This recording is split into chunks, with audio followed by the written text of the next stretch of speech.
Hello, this is Erin with the Joy in Pens and Paper, and I am finally ready to show what I got on Fountain Pen Day. So without further ado, let's see what is under this red and green paper. So I did a purchase through Endless Pens, and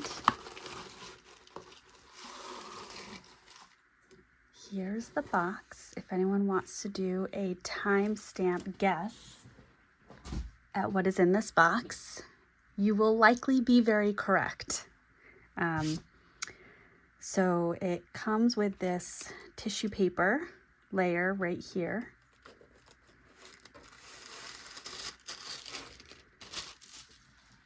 And then a kind of thinner cardboard or cardstock sleeve, noted with C. Joseph Lamy in Heidelberg. And then a clamshell box. Oh, and I don't know if anyone saw, I was able to pull it out of that cardboard sleeve with this little ribbon here.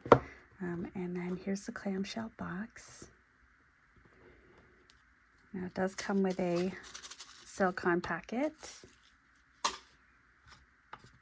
and this piece of foam, which I think is to keep the pen in place during transit, and a plastic sleeve.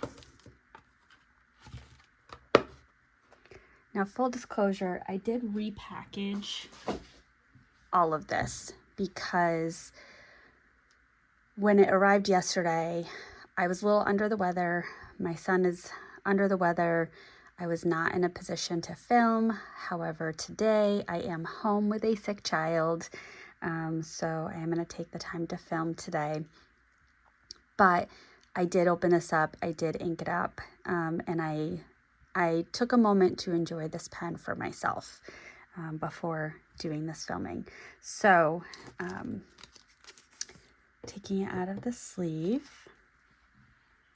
what I got was a Lamy 2000 in Macrolon. So the clip says Lamy right there. It has kind of a brushed stainless steel on the clip. It's got some give to it. It has this silver dot on the finial, plastic on the top. The body just feels very sleek. It's kind of a matte color. There's some ridging there. It is a snap cap, and when you snap it, you can see the ink window. There are these little metal nubbins, and there's one on this side and one on this side. That is grabbed by the cap and is what holds the cap in place. It has I believe this is a hooded nib, and I got an extra fine. Now, here's where the story gets a little dramatic. I purchased this on Fountain Pen Day after watching, I was going to say after watching 2 videos. I have watched way more than 2 videos on the Lamy 2000. And in fact, probably about 6 years ago when I really started getting back into the fountain pen hobby, I knew I wanted a gold nib, started researching, and ended up going with the Pilot Vanishing Point. And at that point, when I was doing my research, which primarily was on YouTube, even 6 years ago, there seemed to be a divide in the community of kind of that almost holy grail pen or that everyday carry pen, either being a Pilot Vanishing Point or being a Lamy 2000. And through my research, I ended up landing on the Pilot Vanishing Point being the best fit for me. I stand by that choice. It was the best fit for me. I have loved this pen. You can see the wear and tear on it, as it has been very well loved in my collection. But as I have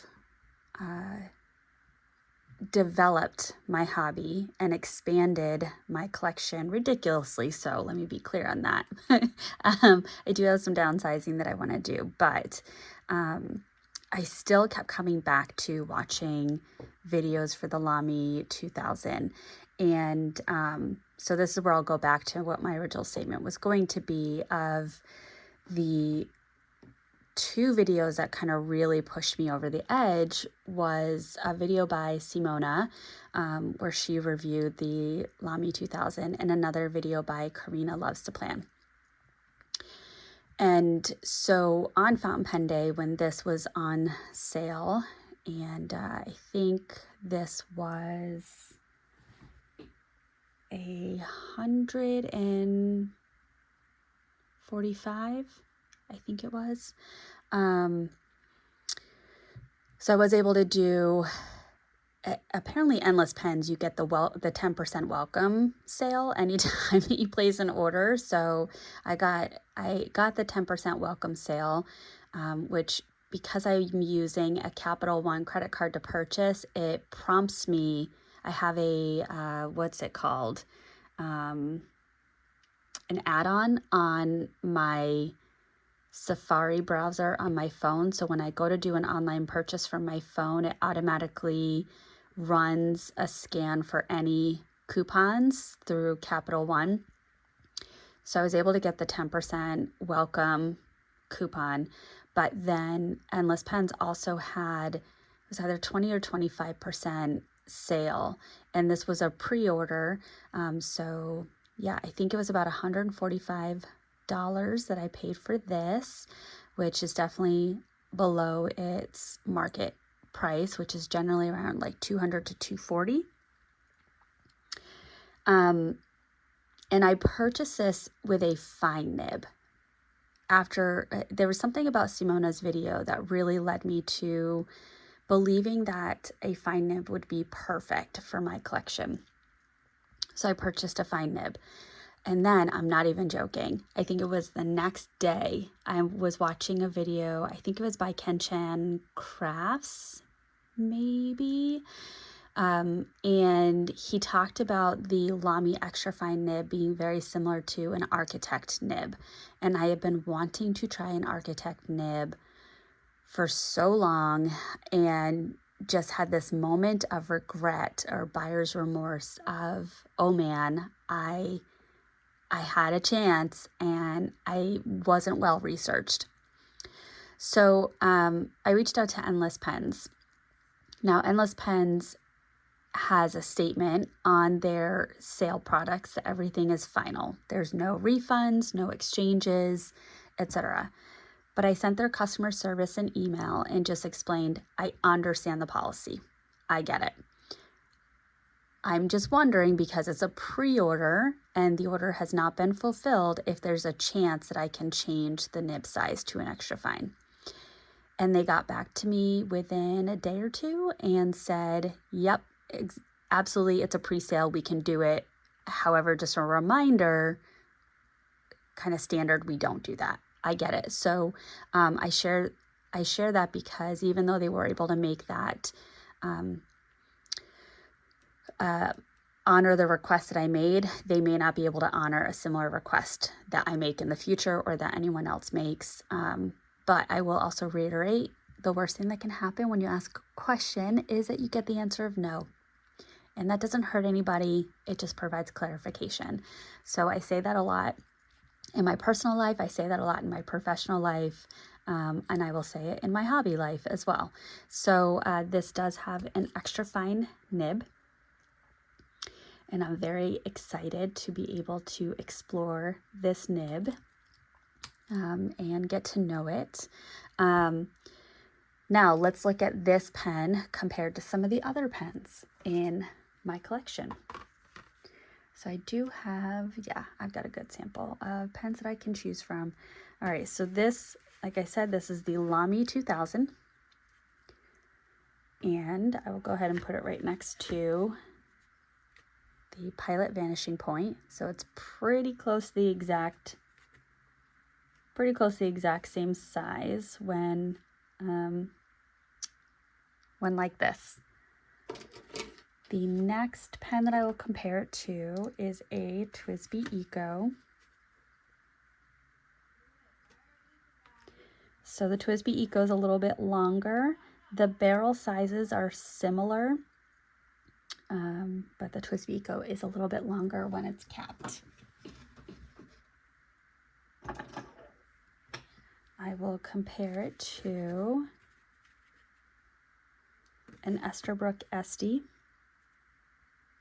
And again, the Esterbrook Esty is longer, but the barrels seem to be about the same thickness. And let's see, let's compare it to a Sailor Pro Gear Slim, which is the same size as a Jinhao 82. And it is much longer than the Sailor Pro Gear Slim. The last one that I will compare it to, let me just take a look. Yeah, I will do the Ferris Wheel Press brush pen. And the Ferris Wheel Press brush pen is slightly longer than the Lamy 2000. Now let's take off some caps.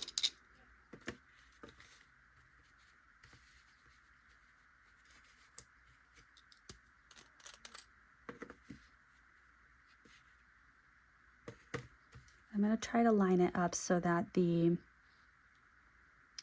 grip section is aligned.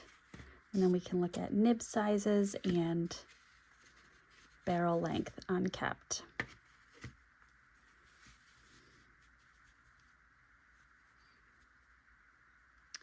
Well, that's a conundrum.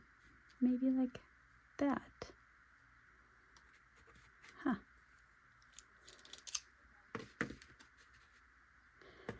And this pen tray was a gift from a viewer,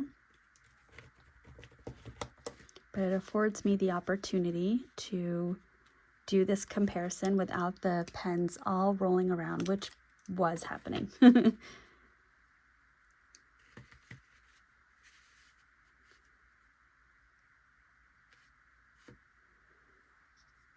we go. All right. So, wow, look at that variety of lengths. Again, looking at lining it up with the grip section. These two are obviously going to pose a difficulty comparing the length just because the grip section holds, or there's not really a grip section in the same vein as the other pens. So I'm going to move that to be right next to each other. So looking at the Pilot Vanishing Point and Lamy 2000, the Vanishing Point is longer than the Lamy 2000 when it is uncapped, if you will. I was just looking around for the cap of the Lamy. But if you were to post the cap for the Lamy 2000, which you can do, then the Lamy 2000 is longer.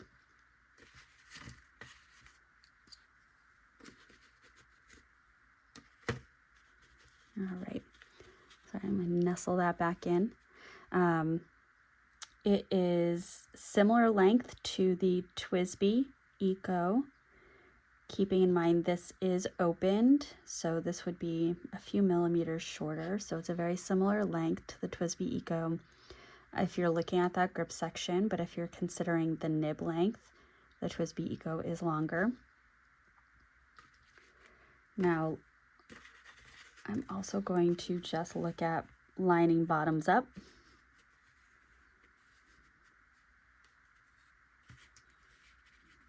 Let me do that. There we go.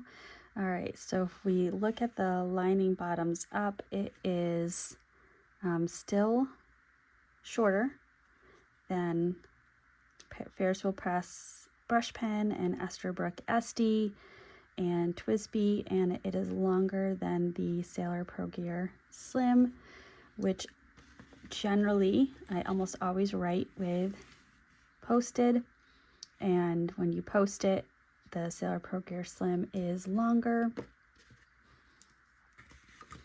but when you post the Lamy, it is longer than Sailor Pro Gear Slim. So that's the size comparison. And I do want to try to get a good view of this ink window, because when I have watched other videos, I haven't necessarily been able to see the ink window or appreciate it as much as I was when I saw it in person. And I did a small fill on this, so you can see when I hold the pen upright, that darkens because the ink is there. But yeah, I just wanted a little bit of ink in there because this would be my 7th pen inked up for the month of January. And I want to make sure that I can use all of the ink. All right, just gonna take a moment and clean these up, and then we will do a writing sample. So I'll take out my Galen Leather Co. Everyday notebook with 52 GSM Tomoe River paper.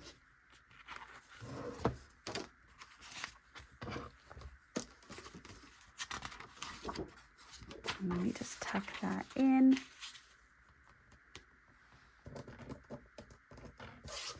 We're going to use the cat, and I received a tip that it should be peeking over the page. So I think, if I understand that correctly, this is how it would go. That's adorable.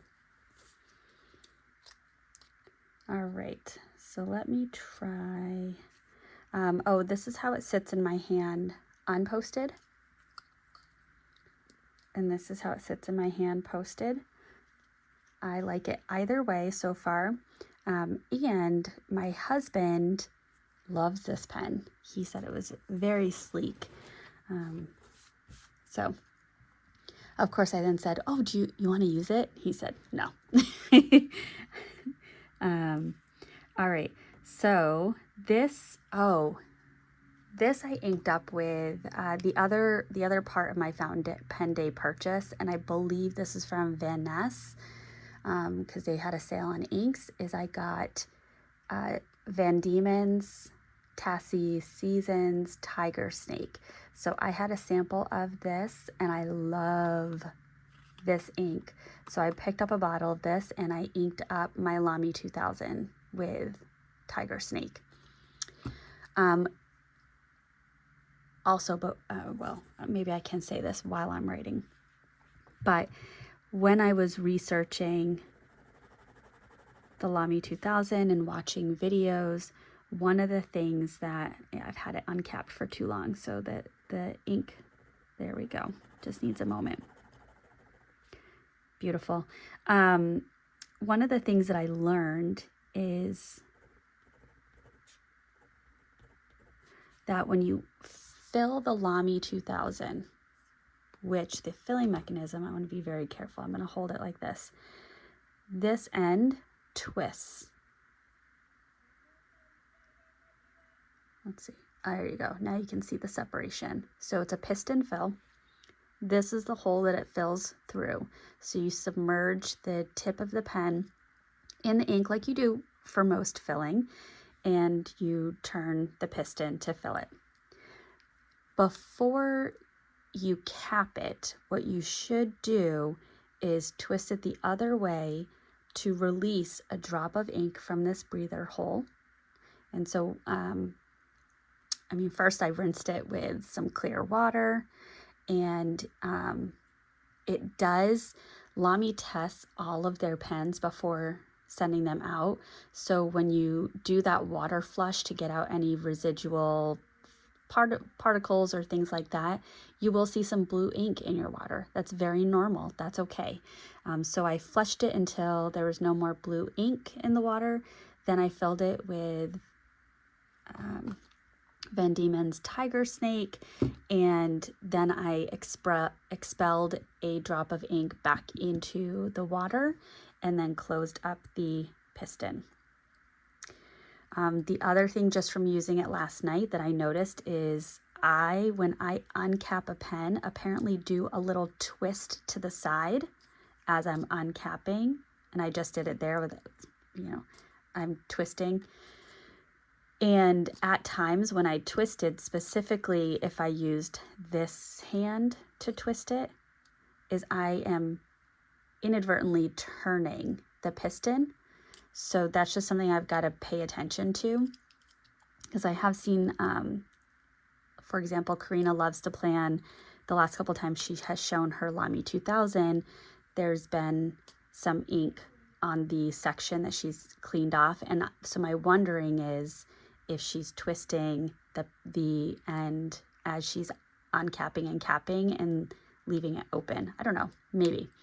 But that was something that I noticed. So if you don't expel that drop of ink, then you will also have ink that comes out while it's capped, and then you will have to clean off your grip section. That's what I've learned in my research. So I went ahead and proactively expelled that drop of ink. And so far I've had no leaking, which is great.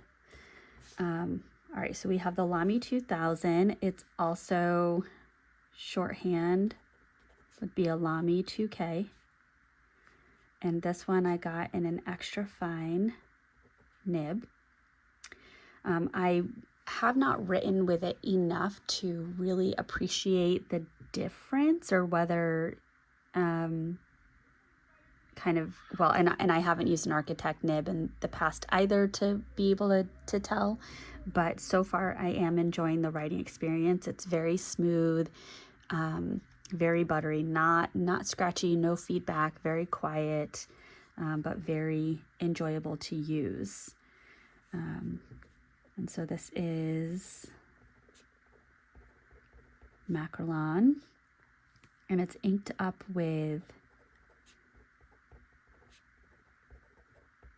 Van Diemen's Tiger Snake. This is a 14 karat. Pretty sure. I'm realizing. So it's a 14 karat nib.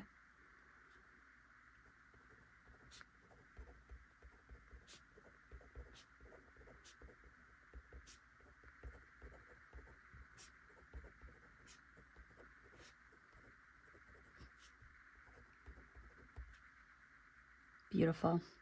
It's very enjoyable to write with. And now that I write when I write the sentence, I think it's Yosaka Stationery has a stamp that has a picture of a brown fox jumping over a dog that's laying down. I really might want that. Oops.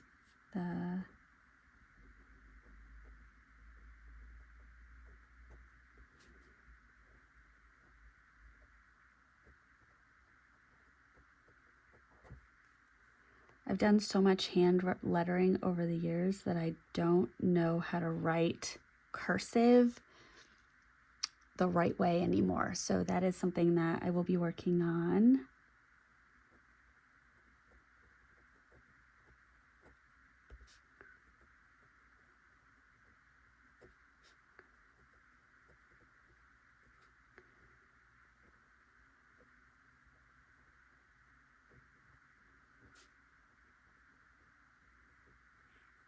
So apologies for this looking absolutely terrible, but it will be a work in progress.